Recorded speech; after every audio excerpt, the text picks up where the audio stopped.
Hi everyone, welcome to this channel scholars wheeler. Daily current affair 2026 की इस video में हम बात करेंगे 6 और 7 जनवरी की कुछ इंपॉर्टेंट न्यूज़ के बारे में जो आपके एग्जाम्स के लिए इंपॉर्टेंट हो सकती हैं। अगर आप सबको इन सब की फ्री की पीडीएफ चाहिए तो काइंडली दिए गए नीचे टेलीग्राम चैनल को ज्वाइन कर लीजिए। ओके, चैनल का नाम है स्कॉलर्स व्हीलर। उसमें आपको सारी वीडियोस की पीडीएफ फ्री में अवेलेबल हो जाएंगी। So let's start with the daily current affairs 2026 and the news of 6 and 7 जनवरी। सबसे पहले इसमें आता है नेशनल बर्थडे। देखिए, हर साल नेशनल बर्थडे सेलिब्रेट और कमेमोरेट किया जाता है, ऑब्जर्व किया जाता है 5 जनवरी को। और इस साल भी कब हुआ है? That is 5 January 2026। Okay, so national birthday 2026 is being globally observed on 5 January 2026। This is very important. Okay, तो हर साल नेशनल बर्थडे कब सेलिब्रेट होता है? 5 जनवरी को। और हमारे इंडिया के बर्ड्समैन का टाइटल किसको मिला हुआ है? तो ये भी आपने याद रखना है, सलीम अली। तो Salim Ali is also fondly known as a bird man of India. अब आप सबको पता है कि हमारे इंडिया का जो नेशनल बर्ड है वो है peacock, which is also known as a Indian peafowl, जिसका साइंटिफिक नेम है Pavo cristatus. Okay, which is a scientific name of our national bird Indian peafowl, which is also known as a Indian peacock.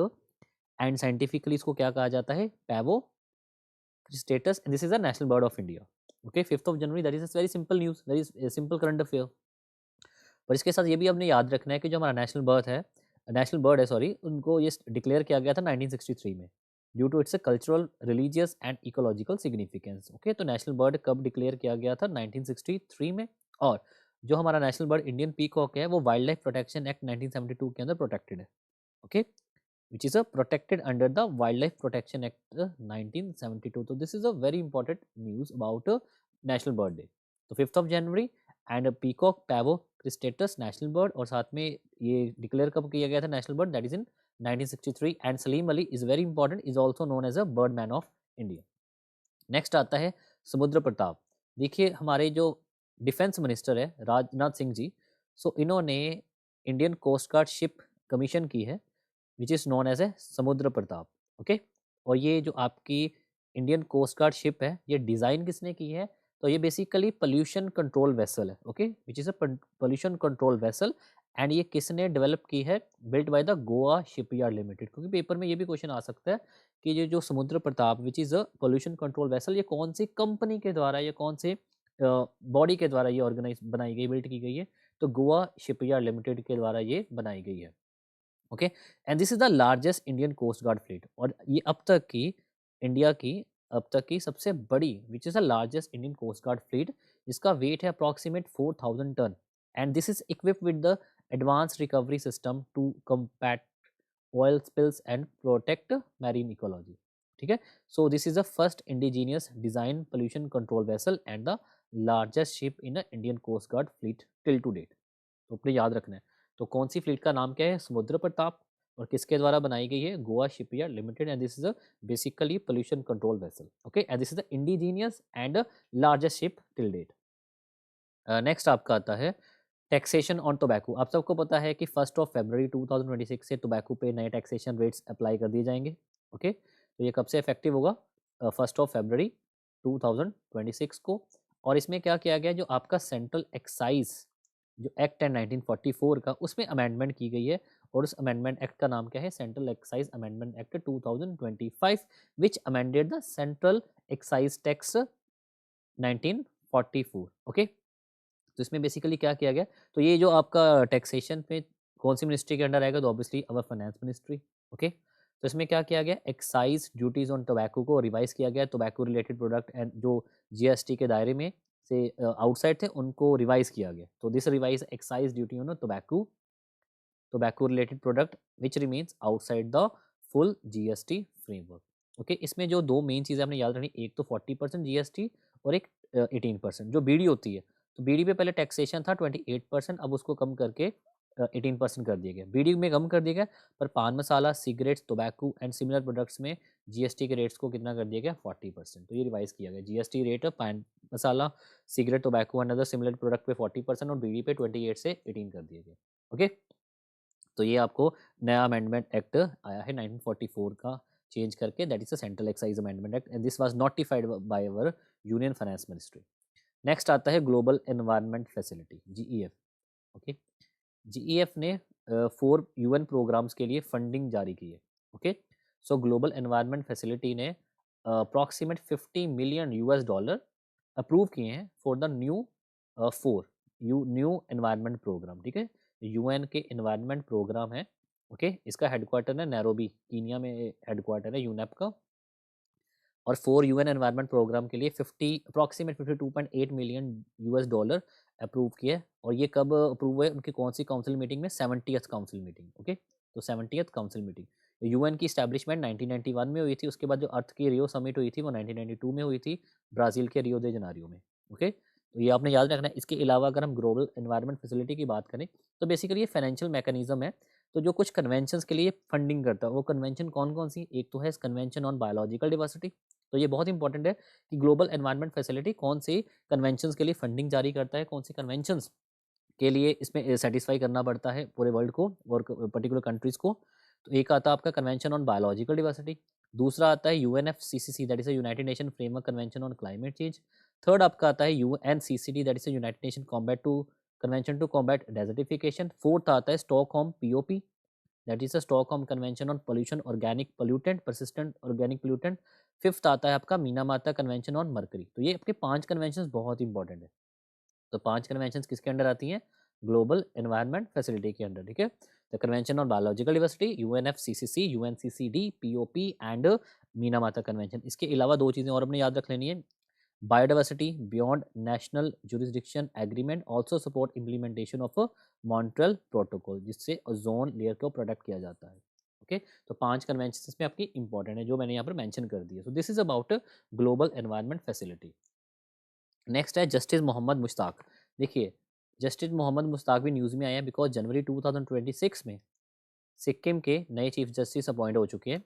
Okay, so he is the 24th chief justice of Sikkim high court. क्या नाम है उनका? Justice Mohammad Mushtaq. Okay, तो ये पहले Kerala high court के senior most जज थे, अब उनको चीफ जस्टिस बना दिया गया इसका सिक्किम हाई कोर्ट का। तो अपने याद रखना है justice Mohammad Mushtaq and right now he become the 24th chief justice of Sikkim high court. Okay, तो इनको ओथ किन के द्वारा दिलवाई गई? ऑब्वियसली वहाँ के गवर्नर के द्वारा ओथ दिलवाई जाएगी। अपॉइंटमेंट आपकी प्रेसिडेंट से आती है।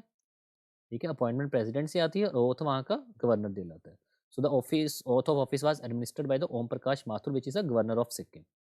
ओके, तो अपने याद रखना है गैंगटॉक सिक्किम के लोक भवन में उनको ओथ दिलवाई गई थी Om Prakash Mathur. He is right now the governor of Sikkim.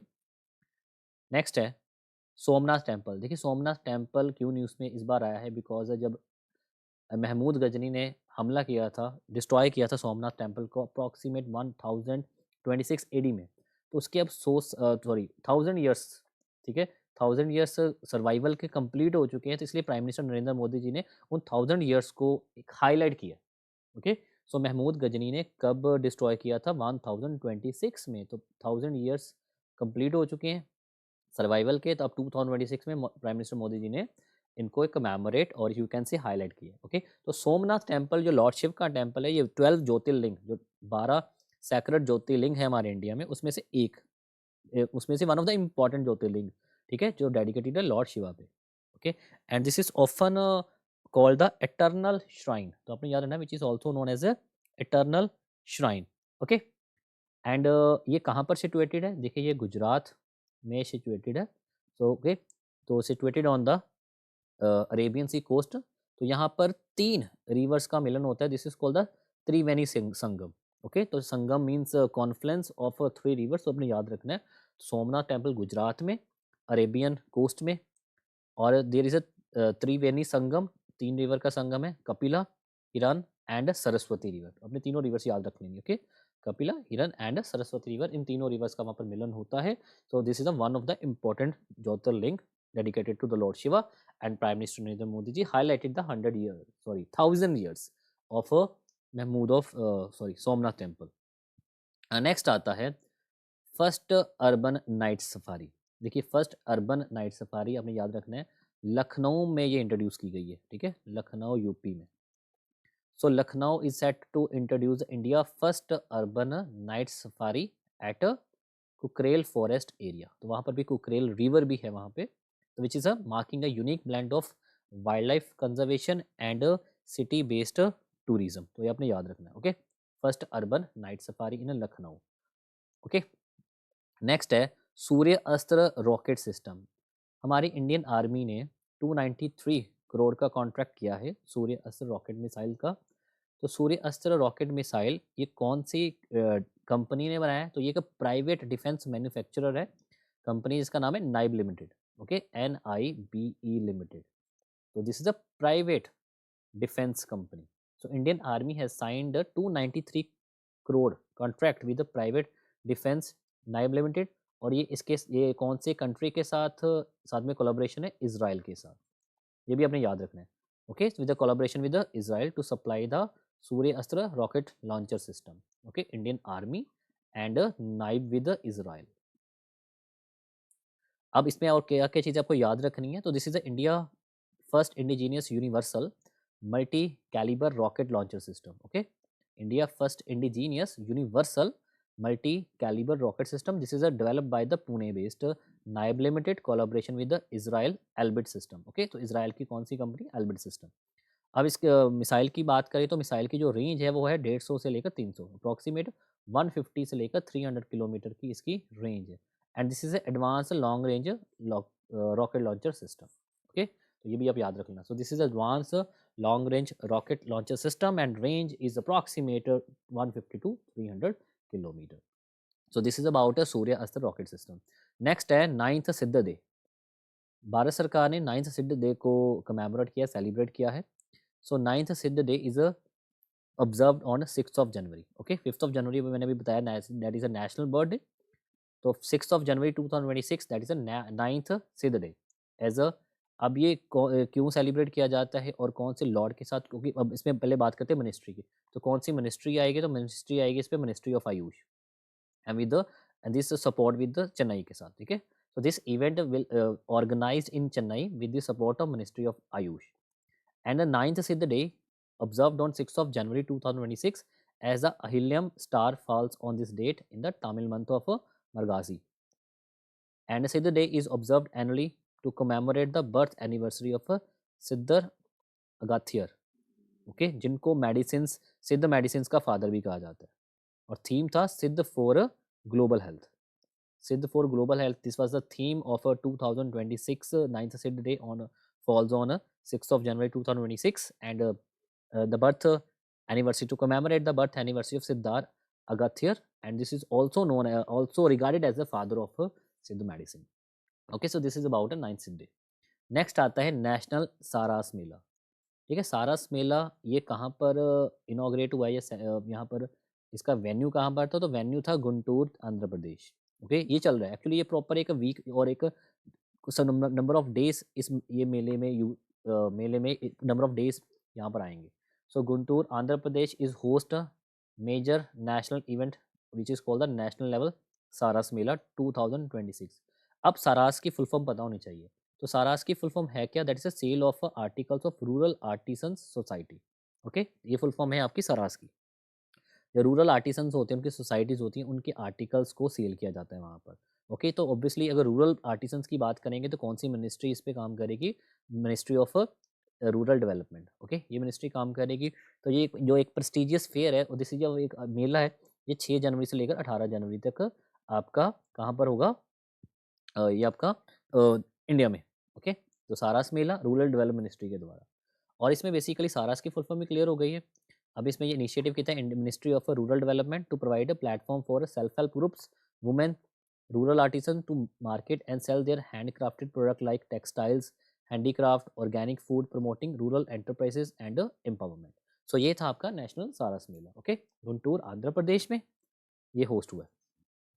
तो ये थे कुछ हमारे इंपॉर्टेंट न्यूज़ जो 6 और 7 जनवरी में जो मुझे अच्छे लगे कि जो आपको इंपॉर्टेंट पता होने चाहिए। तो इसमें एक बार फिर से गो थ्रू कर लेते हैं। तो first one is your national birthday Samudra Pratap, that is a Indian coast guard vessel.